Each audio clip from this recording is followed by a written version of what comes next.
Good thing.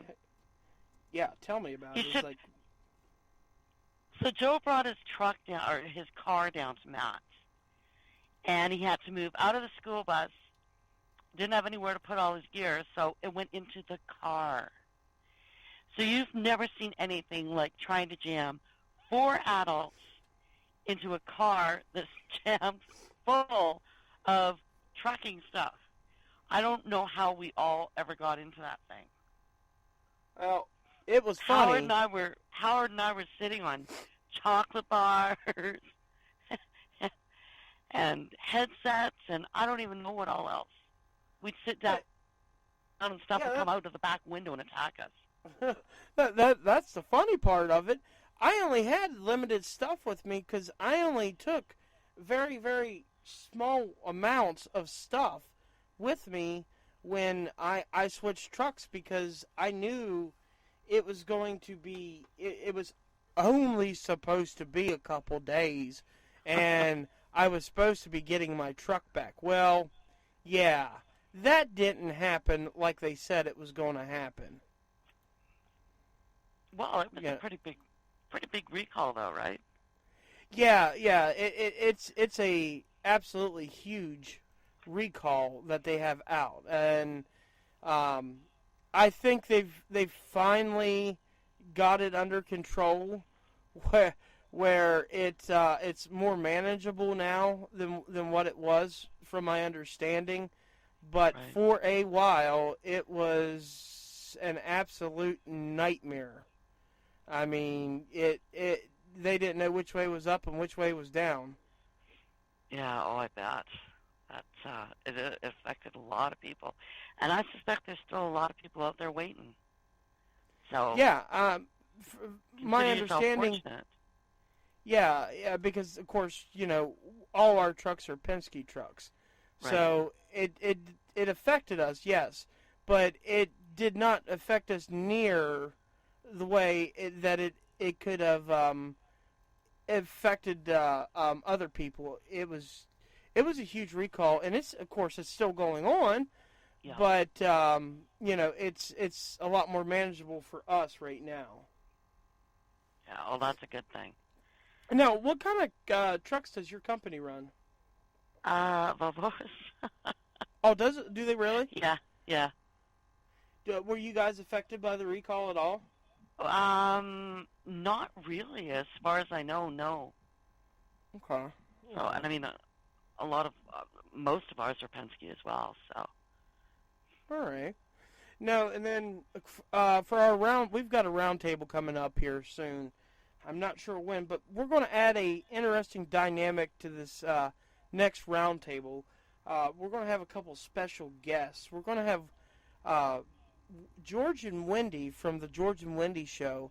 They're going to come on and talk with us, and we're going to be talking about the ELD mandate and some of the stuff that's coming down the pike there, and wherever the conversation goes, you never know with the round table. So I'm looking forward to that. I did stop by the FMCSA booth while I was inside at Matt's to talk to them, and I invited them to come on the show, but I was given the response that I was expecting, which was, well, we can't come onto the show. We'll have to talk to our media relations and we'll get back to you. And the purpose of it wasn't to badger them or give them a hard time. I honestly would like them to come on the show so we could have an open dialogue with them to get a better understanding on the ELD rule and everything that's involved with it, and kind of talk to them about the parking situation or the lack thereof parking and the training standards. There's a bunch of questions I have for them, and really, I don't want to badger them, not at all. That's not the reason I want them on. I want them on so I can open a dialogue with them and get factual, first-hand information from the FMCSA to understand where they're coming from and why they are going with the train of thought and what they're thinking and kind of get their perspective from it. I've also while I was there, I ran into the Kentucky Motor Vehicle Enforcement, and I've also invited them to come on the show. I've yet to hear back from them. If I hear back from them, I don't know, but I have put an invitation out there to those two groups to come on and talk to them. We're going to have a bunch of different guests coming on here for the roundtable that are specifically geared toward trucking. I mean, with the Wednesday night show, we do a lot of artists. I love hearing them. These small time guys just getting their start and seeing what they're coming out with. I absolutely love doing that. But my heart's in trucking too, so I also absolutely love to get into that aspect of it too. So we've got some interesting guests coming up that I think will add a different dynamic to the roundtable. I don't know, maybe teach us something or open up our views or our minds a little bit of things we didn't think about, and just open that dialogue, which that's what the show, the roundup is all about, is opening up a dialogue to for everybody. I'm getting a different perspective. Okay. Right? Yeah. Oh, yeah. I thought you said you were getting a different perspective. No. Okay. No, giving us a different perspective. I'll be so glad when I get over this sinus infection so I can hear and talk again. Oh, your talking's not been affected, honey. You're good. I feel like all I'm saying is, "What'd she say? What'd she say?" Yeah, no, you can't hear worth a darn, but your talking's not been affected at all.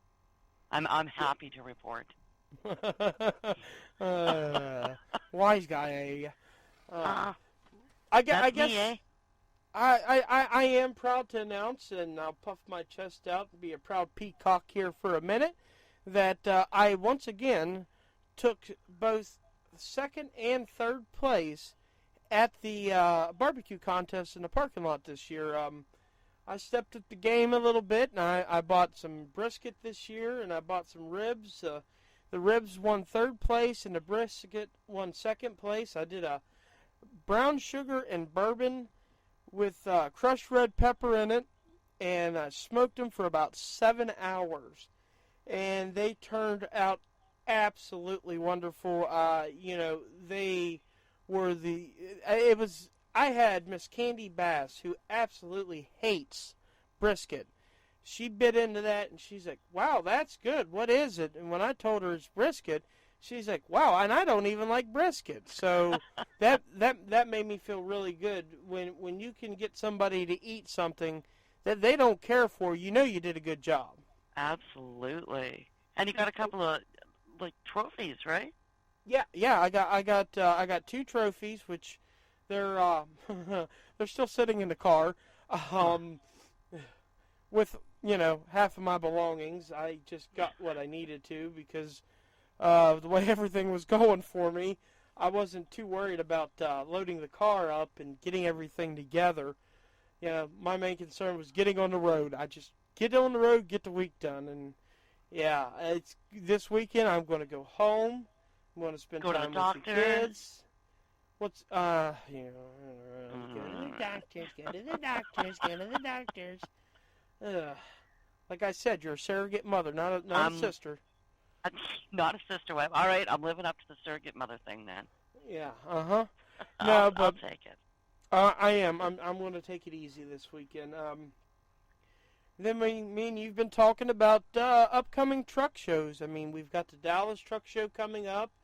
There's a bunch of good truck shows coming up, so we're kind of talking about, if me and you are going to make a trip down to Dallas for the Great American Truck Show.